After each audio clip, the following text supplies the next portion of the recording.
Next, we're going to have a market update from Cody Harris from Star of the West, and hopefully he has some positive news, but he'll have some facts and figures anyway. So, Cody, we'll turn it over to you. All right. Well, I get the interesting part of the presentation, or the part that the farmer really doesn't pay that much attention to, it seems like. With that, what I'm going to be doing today is kind of informal. If you have any questions going through this, just let me know. There's going to be a lot of information. There's a lot going on in the wheat market and the wheat grain industry itself that I tried to all pack it into a 30-minute presentation, at least the best I could. If you have any questions, let me know. With that, we're going to be going over a few things today. It seems that as we keep going further and further, kind of into the future, it seems like the agriculture industry itself plus the wheat industry is getting more international each and every day. And with that, the international aspect in the marketing arena is definitely a big factor. So I'm going to touch a little bit on that going forward, and then we're going to go into the U.S. crop. Where do we fit into that picture? How are we going to help out? How are we going to really kind of create and demand or supply where we fit in? Then we're going to kind of dial it into Michigan wheat itself, kind of see some projections for this year, some updates and kind of some crop conditions going forward. And then with all the information, hopefully I'll be able to give you a little bit of kind of some tips or some insight on how to use that information to be more profitable and better market your wheat. But first, the thing we're going to look at is yesterday we had a June agricultural grain report come out, USDA watch report, and if you did happen to look at the grain markets at about 12 o'clock in about 6 seconds, the wheat market was up 14 cents. Ended up closing 20 cents up yesterday, and this little quick snapshot right here is kind of what happened. If you ask me, we're starting to see it a little bit today. When I left the office today, we were down 16 on July futures. So looks like everyone in Chicago may have got ahead of themselves when the report came out. But with that, what we're kind of looking at here is you look at the green and red, that is the change from the May report that we had.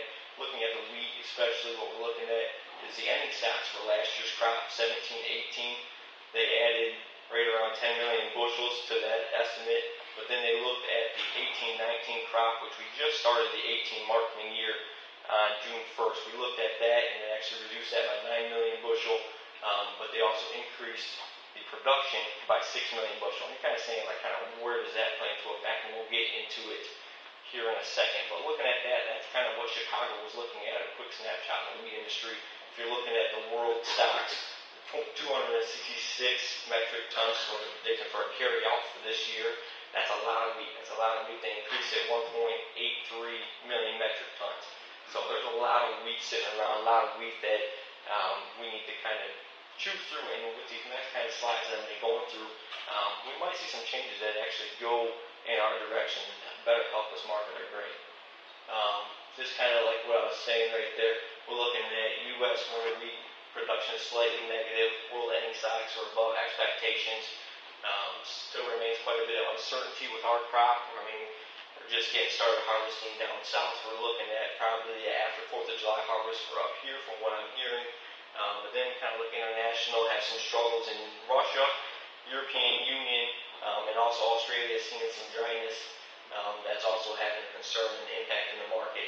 So with that, kind of the consensus at the close yesterday, about 220, was that it's kind of a very choppy trade, somewhat firm to neutral, just with a lot of optimism in the wheat market. And we're monitoring a lot of the northern hemisphere production and harvest as we move forward. Weather is a huge key right now as we begin to move forward. With that, kind of that last slide, a lot of it was we're looking at international, Australia, Europe, Russia, South America, has a lot to influence in our wheat market, even here in Michigan. And this is kind of this is a very quick and dirty little, kind of the aspect of what's going on in the wheat world. Like I said, European Union, their exports are up 21% for last year. You're just thinking, oh gosh, that's a pretty good chunk of demand they're taking up. Well, they're kind of picking up the slack from Russia. It looks like, their crop looks like it's going to be down about 15%. It could be much further as they're harvesting right now. They're having a lot of struggles with their crop over there. Australia, they're up 12%, but there's still a lot of dryness. They haven't gotten to the dry South America, we're looking, their exports are down 6%, which the market has taken in that 6% already, so the drop in 6% is affecting our market, which is why we've kind of seen a little bit of strengthening on that aspect as well. Maybe you all know there's a lot of struggles and issues out west with the hard red wheat crop. That has been the driver of our market, definitely in the Chicago Board of Trade. That's been what's driving our market lately. A little bit of kind of, I guess, where the world gets its wheat.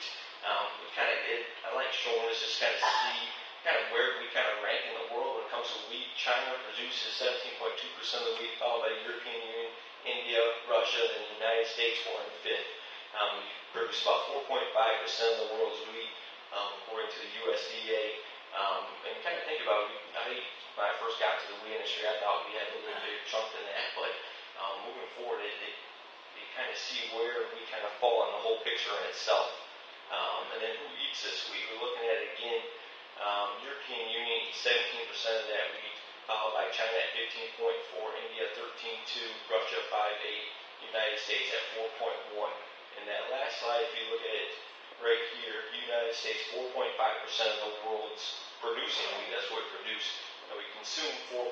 So we do produce enough to supply our own needs, which we don't have to rely on international wheat, which is I would say very helpful for us on a marketing standpoint. The volatility, the risk itself isn't as, I would say, as vulnerable as we move forward into the wheat market year. That's kind of a quick snapshot of how the kind of world sees wheat, who produces it, where the wheat has to go, and where we fit into this picture. And then looking at that, speaking of fit into the picture, we're seeing to be a bigger piece of the slice when it comes to the export market. It seems that last year, 2017 marketing year, we had 24% of all exports. That's not 24% of the wheat, that's just 24% of the exports as we move forward. This year, we're projected to get about another percent of that, 25%. As seen as defined in Russia, as I was saying, we kind of saw earlier, they have a crop issue over there, so someone's got to pick up the slack. Looks like we are projected to get 1% of that, which will increase our demand. Increases demand is definitely going to hopefully help the market go up, which we've seen here the last, I would say, 3 or 4 weeks. Looking at the big picture, this is a blown-up graph for the last 10 years of the July wheat futures. Looking at that today is that bottom right-hand corner, 520, that's when I left the office here today. We're looking at this as we're just coming off at 10-year lows, and we're looking at 16 and 17. That's one reason we've been competitive in the international markets. I hate to say the wheat that we have here is cheap. We can ship it. So it's a little bit of a double-edged sword. We have cheap prices, but yet now the demand is high. So we're starting to see a little bit of an uptrend in here as we move forward, and that is definitely, hopefully, going to help out as we make our marketing decisions later on down the road. World wheat consumption, we're looking at a highest level, or projected the highest level that we've seen. We're looking at just over 700 million metric tons of consumption. That is good news as well. And then we're looking at our production for this year is projected at just shy of 700 million metric tons. With that, I mean, simple math tells you, okay, we're going to consume more than 700 million metric tons, but yet we're going to produce less. How is that going to work? Well, that is what, I don't know if you guys have heard the story, we have a huge supply of wheat. Globally, U.S., even in Michigan, there's been wheat supplies for a very long time. That's where that's going to be kind of be pulled from, but that's also going to increase the demand for wheat as well. This right here, this little very simple chart is my favorite, I guess, when it comes to telling a story. The last 5 years, this is what we call days of use for world wheat stocks. If we weren't going to provide any more wheat, this is how many days of use that we have of wheat. And we're looking at, as we sit today, we're looking at just shy of, 130 days. That's a lot as you look at the world wheat. But the big thing, as you can notice, on the end right there, projected for 18-19 this year crop year, we projected to actually decrease that stocks-to-use ratio. That is huge. That's taking, like I said, we're taking a chunk out of our stocks. Demand should start to see increasing. It's the first time that's happened in 5 years since we had actually the very bad crop year in 2012. So kind of just to summarize all that up, like I was saying, European Union exports are up 21% to last year. We got record ending stocks in China, but we don't know how that's all going to play out. If you turned on the news lately, Australia crop up 12%, with dryness as well. Argentina down 6%, still the second highest ever that they've started to ship out. And the days to use, stocks to use ratio is projected to decline for the first time in 5 years. Those are kind of the highlights as we look at the world market. Coming into the U.S., coming into the state side, we're kind of looking at, this is just a quick kind of planted acres map. All the blue areas we have are increased acres from last year. All the red are decreased acres from last year. And overall, we're looking like we're down 88,000 acres as a country in winter wheat acres. With that, this has got a lot going on. More or less, I'm highlighting Michigan. This is our crop condition report as of, I believe it was on Monday. We're looking at 75% good to excellent ratio, which if you drove around the area or you went to the field tours today, wheat does look very good compared to our last year. We were here at 67% last year. But the big area right here, we're looking at Kansas. Kansas is the largest wheat producing state in the country. They're at 16% good to excellent. Last year they were at 45%. That is where we're getting all of our market volatility. As news out there, news coming in, what's going on in Kansas.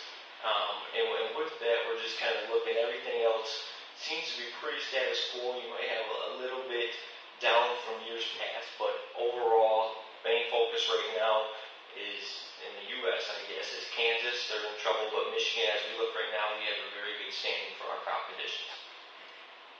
Looking at harvest progress, we're just getting started with harvest. I believe this is the first report actually on Monday that just came out. Just started in the southern United States, even southern Indiana, southern Illinois, as we move forward. A little bit, I guess, behind schedule as you get further north, but we're a little ahead of schedule as we look at Oklahoma and Texas compared to the averages. So harvest is coming. Harvest is a little behind, if you would ask me. I talked to some suppliers and growers here the last couple of days in northern Indiana, northern Ohio. They are saying that they're going to be looking to harvest right after the 4th of July, very similar to us, which they are usually just a little bit ahead of us. So a little bit of changes in where harvest is going to be at, kind of coming through the United States. But this is just a quick little update where we're at right now. As far as wheat yield, this wheat yield, I believe, yes, it was from the May report at that 48.1. Yesterday's update in the report was actually 48.4. They bumped the United States yield up just a few bushels an acre. Just below the trend line, and then a little bit of decline from last year. So we're looking at, we got less acres, less yield. That's what we're kind of getting, maybe a little less production than we have been over the last couple of years. And then again, another simple, the U.S. to stocks ratio. We look again at that very end spot right here. We're looking at a decline. A decline is definitely going to increase demand from if we're going to pull stocks out. We're going to reduce the stocks that we have right now, increase the demand for the current wheat that we have right now. Just kind of summarizing kind of all that right now. New crop, all the wheat production was estimated at 1.7 billion bushel, which is up from the May report and up 5% from last year. And the new crop winter wheat, if you really want to break it down, the winter wheat, we're looking at 1.198 billion bushels, which is 6% lower than last year. So a lot of the makeup in our increase in production is coming from the hard red wheats, the spring wheats, the durum wheats out west is where that's coming from. Total supply, like I said, down 1% at 3.043 billion bushels. That's a chunk out of our supply where we get an increase in demand. Then as we kind of move forward, there's really no changes in our domestic use. We lowered our exports, so it's definitely coming on the production side or the international side of where our demand is going to be coming from. And then kind of going through, if we look at the crop update harvests, talked to a couple guys earlier in the week as well. They're looking to expect the harvest in the St. Louis area, hopefully later in the week, next week. Like I said, northern Indiana, northern Ohio, projected to go after the 4th of July, a little bit behind from what they were expecting. Kansas remains dry, and kind of the test cuts that they've been doing down there has showed a little inconsistency and variability in the protein content, which could also change a little bit demand. It seems to be coming at a little higher protein for the millers out there that, how your protein constant, your protein is very particular for your products you have. So you may have to blend some soft wheats into that. So that might drive a little demand from up here. We might have to send it somewhere out in the hard red wheat region just to kind of blend the protein. So that could change kind of where the demand is at. In addition to Delaware, Maryland, Virginia, the Delmarva area, and Pennsylvania, they have been very wet recently, and it's going to be something kind of right here down the line that I'll show you real quick. As we kind of move into Michigan, everything's looking very good. Crop conditions, like I said earlier, are looking very good. And as we kind of move forward, this is kind of what we have as far as for planted acres, 530,000 acres. We're looking to harvest 490,000 of those for a record yield of 93 bushel an acre. That is substantial. It'll be the first time we had an average yield of over 90 bushels an acre. And it's definitely, it'd be 4 bushels over the record we had in 2016. So when we move all of that, we're going to produce about 45.6 million bushels of wheat as a state. With that, kind of look at the 530,000 acres. Kind of falls, I would believe, on the lower end of where we've been at for planted acres in Michigan. As we kind of move forward, that's definitely going to have an impact on kind of where we go as a supply for the state. Yield, like I said, we're looking at a record yield from where we sit at right now, 93 bushels an acre. Very, very, very high. That would definitely, kind of all the numbers I've been running and talking to people, they seem like that's on the high side, and that's all the numbers they're using for production. So if there is a reduction in our yield, we could see a reduction also in production, which could also influence the market to go in an upward trend. Wheat production seems pretty flat, right around average. We're going for 45.6 million bushels. We'll see as we kind of get into, it's a very important time, as we know, kind of for flowering and everything. We'll see where the production is going to end up, but we're pretty much average compared to where we've been at in the past. With that, we're looking at about 57% of our wheat is white. The other 43% is red. So moving forward with that, it seems very, very similar, maybe 1% off compared to where we were last year, but it seems like that's kind of where the market likes it. So, very, I guess, confusing chart. One thing you like to take into account, there's a lot of green in this crop condition report. That's good to excellent ratings of that. We're about 90% headed when this report was taken last week. And one thing to highlight, our crop condition report as of Monday is the second highest we've had in 4 years. So as far as where the crop looks, it's a very good looking crop. So that is good on our end. And where I was getting at when I said the Pennsylvania area was getting a lot of wheat, or getting a lot of wet weather, this is kind of an update. I just got this update in the last week, kind of updated yesterday as well. This is a picture of VOM, the potential for VOM. It's not saying there is VOM, it's saying the potential, the further risk of VOM toxin or down. Michigan looks great. This is, like I said, this is a couple days ago, but if you look down in that Ohio, Pennsylvania area, they've been very wet. It's not saying that they have had down or anything, but that's just a situation where they are in a high stress environment for that situation. With that being said, it just kind of, as you all remember, in 2015 we had a bad bomb year up here, so as for marketing purposes, we had the market kind of go a little crazy if you ask me. We had a high basis, high demand for good quality wheat. So that's just something to keep in mind. That can happen. I know we have fungicides nowadays that definitely help with that, and I recommend putting fungicides down when you go through and do that just as an insurance basis. But as we kind of move forward, we're looking good right now, but there is that potential like we have over here in Pennsylvania, and that also might draw some wheat from the Michigan, Ohio region to the mills or end users in this area looking for good wheat. Then we're going to kind of go, that kind of gives us an aspect of what we're looking at and what the market itself, the Chicago Board of Trade Futures, is looking at. As far as what to do with this information, there's a couple different things that I like to highlight. Is that stocks-to-use ratio. We're looking at, for the first time, USDA has that number under 1 billion bushel for the first time since what I got, 2016 for the first time since 2016. That's where you're going to start seeing your market upswings because of that. And right here is what I'm talking about. We had some scares in production. Looking at the July 18 wheat futures, we had some scares in production. Right here, this is early February, early March.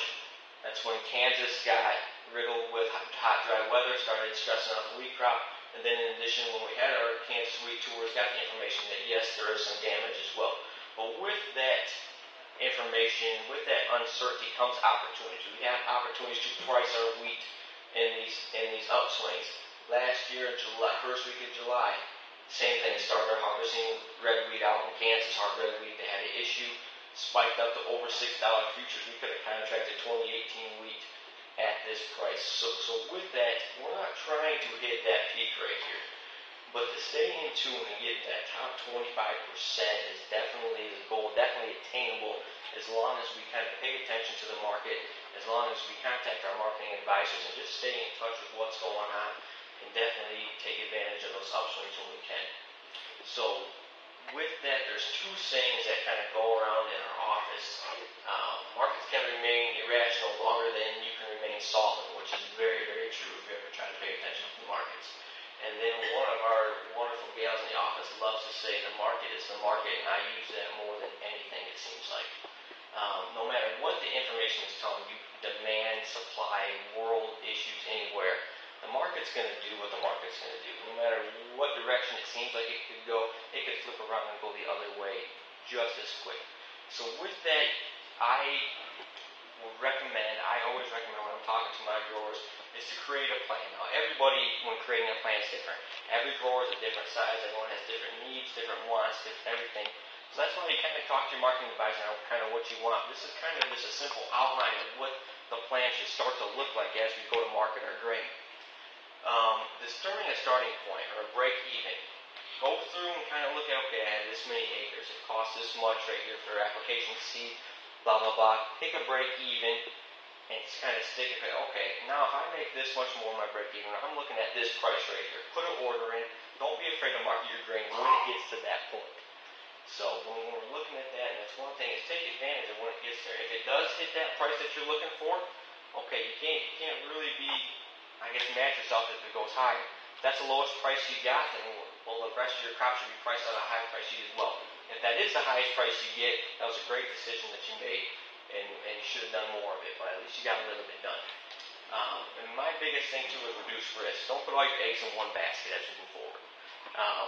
That with the amount of volatility, the amount of factors that go into today's wheat market, it is it's very tough to know where that market's going to go, and you don't want to be caught on one side or the other when it comes to that. So as far as reducing risk, it could be as simple as pricing out, contracting a third of the crop before harvest, a third after, and a third during. It could be as much as saying, okay, I want to set a floor, I'm going to sell my crop, I'm going to buy a call option just to set a price for them, which you can talk to your marketing advisors about that, but just reduce the amount of risk that's available to you. Like I said, everyone's got a different risk level, but just reduce that amount of risk, because then when it all comes down to it, usually when you start doing that, you don't usually get the bottom half of the pricing, you're usually in the top half of the pricing. That's what we're shooting for.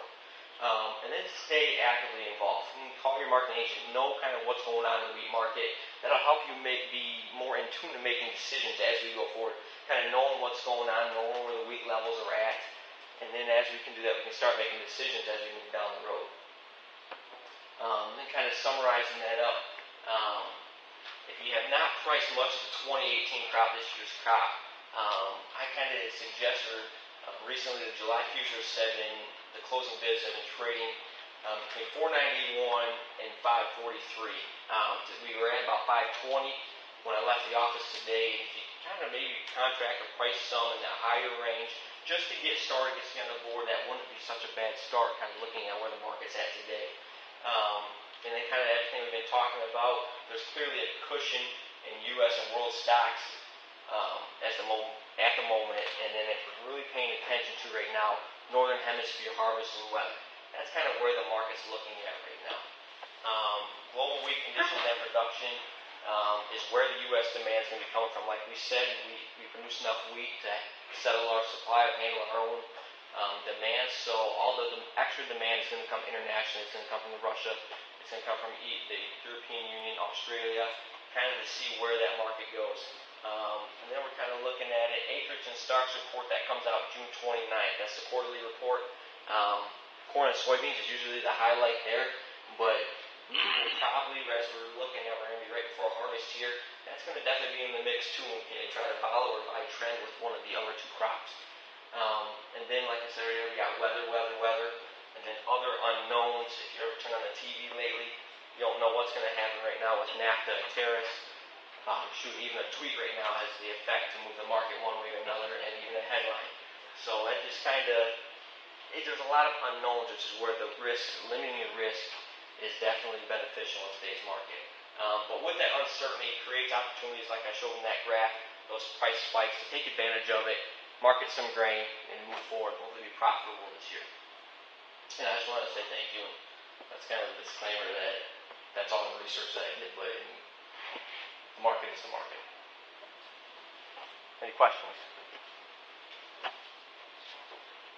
How come we aren't hearing how bad the wheat yields are in Texas and Oklahoma?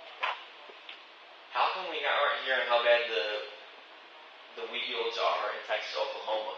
Because Kansas is dominating that. Kansas is definitely, they produce more wheat than Texas and Oklahoma, so they're definitely getting headlines. Don't get me wrong, when we're looking at that Kansas, that's also in the picture.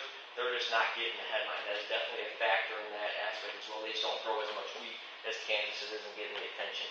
It's still there. It's still being accounted for in the market. It's just not making the headlines. But there's definitely a drop there. There's definitely a little bit of issue down there in Texas and Oklahoma, especially in the northern part. Any other questions?